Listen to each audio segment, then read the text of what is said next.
অতিরিক্ত শ্বাসকষ্ট কি মানসিক রোগের লক্ষণ এই বিষয় নিয়ে কথা বলবো। খুবই গুরুত্বপূর্ণ একটি ভিডিও হতে চলছে। অবশ্যই ১ম থেকে শেষ পর্যন্ত দেখবেন। কারো কোনো প্রশ্ন থাকলে কমেন্টে জানাবেন। আপনি যদি নতুন হয়ে থাকেন এবং আমাদের ভিডিও ভালো লাগে অবশ্যই সাবস্ক্রাইব করে রাখবেন।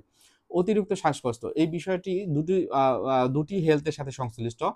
একটা হলো আমাদের শারীরিক স্বাস্থ্য, আরেকটা হলো মানসিক স্বাস্থ্য। দুটোর কারণে কিন্তু অতিরিক্ত শ্বাসকষ্ট হতে পারে। তো যেহেতু আমি একজন মেন্টাল হেলথ স্পেশালিস্ট বা কাউন্সেলিং সাইকোলজিস্ট, সেই জায়গা থেকে মানসিক সমস্যার বিষয়গুলোকে আমি তুলে ধরবো।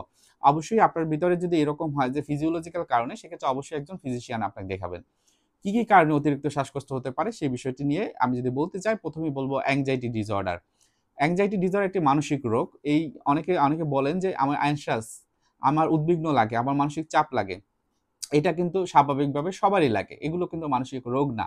কিন্তু এই মানসিক চাপ বা উদ্বিগ্নতা যদি অনেকদিন ধরে অনেক বেশি থাকে, তখন কিন্তু এটা যেটা হয় যে উদ্বিগ্নতা বেসড যে ডিসঅর্ডার বা মানসিক রোগ সেটি হয়।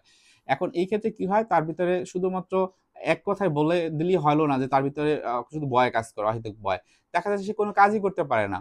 ভবিষ্যতের কথা চিন্তা করে সে, দেখা যায় এটা চিন্তা করতে, করতে একটা সময় এতটা শ্বাসকষ্ট হচ্ছে, ব্রিদিং সে নিতে পারছে না, আর শ্বাস নিতে পারছে না।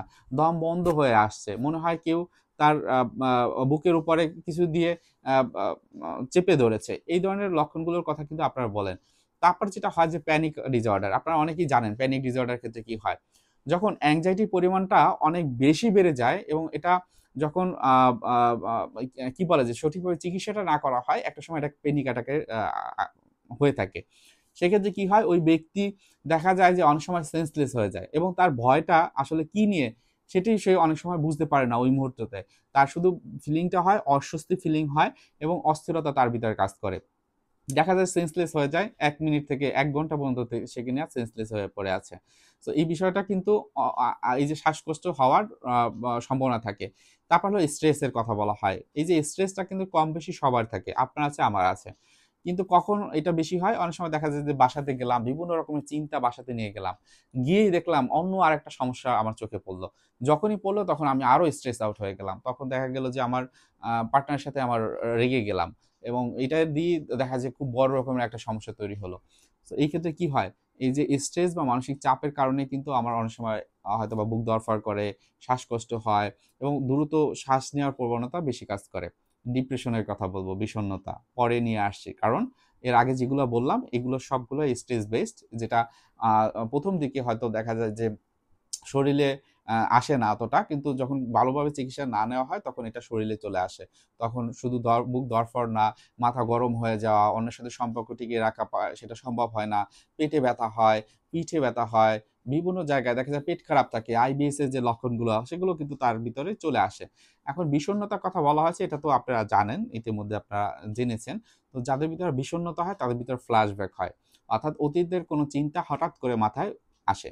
যখন মাথায় আসে তখনই তার ভিতরে একটা অস্থিরতা কাজ করে এবং তখন এই অস্থিরতাটা চলে যায় ভবিষ্যতে। অর্থাৎ আমার এই জিনিসটা হলো, হায়, হায়! আমার ভবিষ্যতে কি হবে? এইটাই যখন বা খুব অতিরিক্ত মাত্রায় চিন্তা করে তখন তার ভিতরে শ্বাসকষ্টের পরিমাণটা অনেক বেড়ে যায়। আপনারা জানেন হাইপার ভেন্টিলেশন সিনড্রোম আছে। হাইপার ভেন্টিলেশন সিনড্রোমের ক্ষেত্রে কি হয়? সেই ব্যক্তির মানসিক এবং শারীরিক একটা অবস্থার সংমিশ্রণ তৈরি হয়।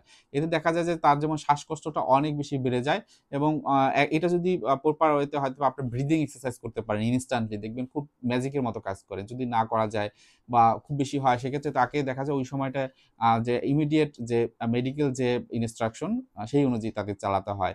অনেক সময় যে মেডিকেল ডক্টর আছে তাদেরকে নিয়ে এই চিকিৎসাটি দিতে হয়। সো এই ক্ষেত্রে কি হয়? সে হয়তোবা অতিরিক্ত অস্থির থাকে মানসিক এবং শারীরিকভাবে। আবার যেটা হয়, সিজোফ্রেনিয়ার কথা আপনারা শুনেছেন। সিজোফ্রেনিয়া কিন্তু তীব্র একটা মানসিক রোগের লক্ষণ বা মানসিক রোগ। এবং এই মানসিক রোগের বিভিন্ন রকমের লক্ষণ থাকে। তার ভিতরে ডিলিউশন থাকে, হ্যালুসিনেশন থাকে, ক্যাটাটোনিয়া থাকে। আ আ বিভিন্ন রকমের নেগেটিভ পজিটিভ লক্ষণগুলো থাকে, প্যারানয়েড থাকে। সো এই বিষয়গুলো যখন তার ভিতরে থাকে, অনেক সময় তার ভিতরে কিন্তু শ্বাস নেয়ার যে প্রবণতা বা শ্বাসকষ্ট সেটি কিন্তু অনেক ক্ষেত্রে বেশি থাকে। হাইপোকন্ড্রিসিস এর নাম শুনেছেন। হাইপোকন্ড্রিসিস কি? হাইপোকন্ড্রিসিস এর সাথে দেখা যায় ওই ব্যক্তি সে মানসিকভাবে এবং শারীরিকভাবে দুটোই একটা অ্যাংজাইটি ফিল করে এবং সে তার শরীরকে নিয়ে অনেক বেশি ভাবে। আমার হয়তোবা বড় কোনো রোগ হয়েছে, তার বুকে ব্যথা, সে মনে করে হয়তোবা এই বুকের হয়তোবা আমার হার্টে কোনো সমস্যা হয়েছে। অনেকে বলে আমার হয়তোবা ক্যান্সার হয়ে গিয়েছে। অনেকে বলে যে হ্যাঁ, আমার কিডনি মনে হয় নষ্ট হয়ে গেছে। এই যে চিন্তাগুলো এগুলো কিন্তু তার ভিতরে একটা অস্থিরতা তৈরি করে, এবং যখন অস্থিরতার পরিমাণটা বেশি হয় সেই অস্থিরতার পার্সপেক্টিভে হয়তো বা তার শ্বাসকষ্ট বেড়ে যায়। সো একটু খেয়াল রাখবেন আপনার এই ক্ষেত্রে হয় কিনা। এই সমস্যাটা হলে আমি বলব রিল্যাক্সেশন এক্সারসাইজ যেগুলো আছে সেগুলো করবেন। আমাদের ইউটিউব চ্যানেলে অসংখ্য রিল্যাক্সেশন এক্সারসাইজ দেওয়া আছে। ভবিষ্যতে আমরা আরো আপডেটেড করব, এবং যেই রিল্যাক্সেশন এক্সারসাইজ গুলো ওয়ার্ল্ড ওয়াইড ব্যবহৃত হয় এবং ১ নাম্বার যেগুলো সেগুলোই আমরা দেব। সুতরাং আমাদের সাথেই থাকবেন। ভবিষ্যতে আপনার মেন্টাল হেলথ রিলেটেড যেকোনো রকমের প্রশ্ন থাকুক, আপনি বাংলাদেশে থাকেন, বাংলাদেশের বাইরে থাকেন, প্রবাসে থাকেন, অবশ্যই প্রশ্ন করবেন। যত রকমের সমস্যা থাকুক এই মানসিক স্বাস্থ্যের এই বিষয়টিতে আপনারা অবশ্যই কমেন্টের মাধ্যমে জানাবেন। আমরা সর্বোচ্চ চেষ্টা করব আপনার সার্বিক সহযোগিতা করার জন্য। যতটুকু এফোর্ট দিতে হয় সেই সময় বা সেই ধৈর্য আমাদের কাছে থাকবে ইনশাআল্লাহ। এর জন্য দোয়া করবেন। ধন্যবাদ।